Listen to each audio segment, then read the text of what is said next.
This is Wisdom of Solomon, chapter 8 and chapter 9.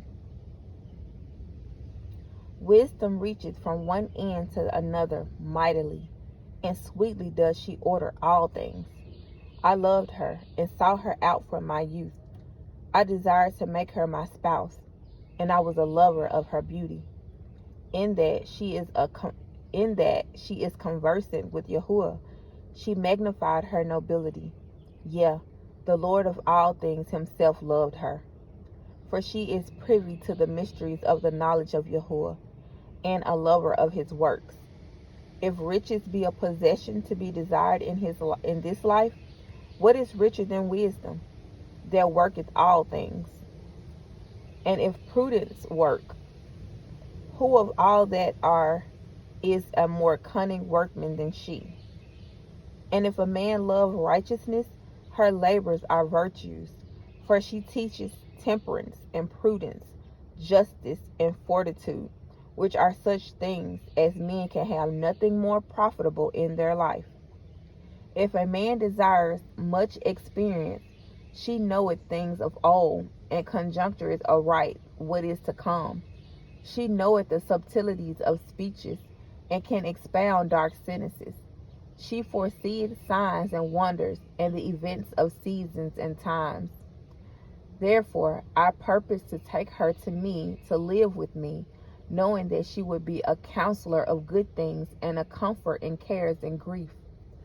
For her sake I will have estimation among the multitude, and honor with the elders, though I be young. I shall be fine of a quick conceit in judgment, and shall be admired in the sight of great men. When I hold my tongue, they shall bide my leisure, and when I speak, they shall give good ear unto me. If I talk much, they shall lay their hands upon their mouth. Moreover, by the means of her I shall obtain immortality, and leave behind me an everlasting memorial to them that come after me. I shall set the people in order, and the nation shall be subject unto me. Horrible tyrant shall be afraid when they do but hear of me. I shall be found good among the multitude, and valiant in war. After I am come into mine house, I will repose myself with her, for her conversation hath no bitterness, and to live with her hath no sorrow but mirth and joy. Now, when I considered these things in myself, I pondered them in my heart, how that to be allied unto wisdom is immortality, and great pleasure it is to have her friendship. And in the works of her hands are infinite riches, and in the exercise of the conference with her, prudence, and in talking with her, a good report.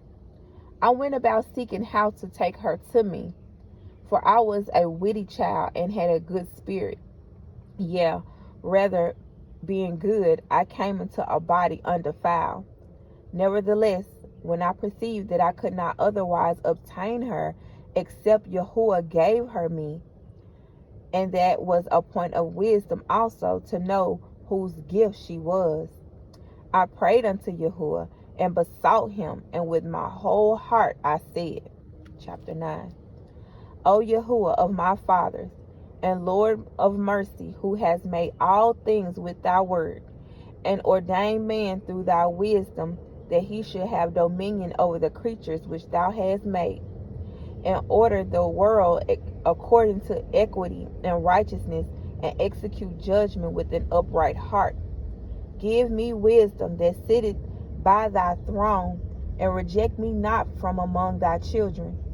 For I, thy servant and son of thine handmaid, am a feeble person, and of a short time, and too young for the understanding of judgment and laws. For though a man be never so perfect among the children of men, yet if thy wisdom be not with him, he shall be nothing regarded. Thou hast chosen me to be a king of thy people, and a judge of thy sons and daughters. Thou hast commanded me to build a temple upon thy holy mount, and an altar in the city wherein thou dwellest, a resemblance of the holy tabernacle which thou hast prepared from the beginning. And wisdom was with thee, which knoweth thy works, and was present when thou madest the world, and knew what was acceptable in thy sight, and right in thy commandments. O send her out of thy holy heavens, and from the throne of thy glory, that being present she may labor with me, that I may know what is pleasing unto thee. For she knoweth and understandeth all things, and she shall lead me soberly in my doings, and preserve me in her power.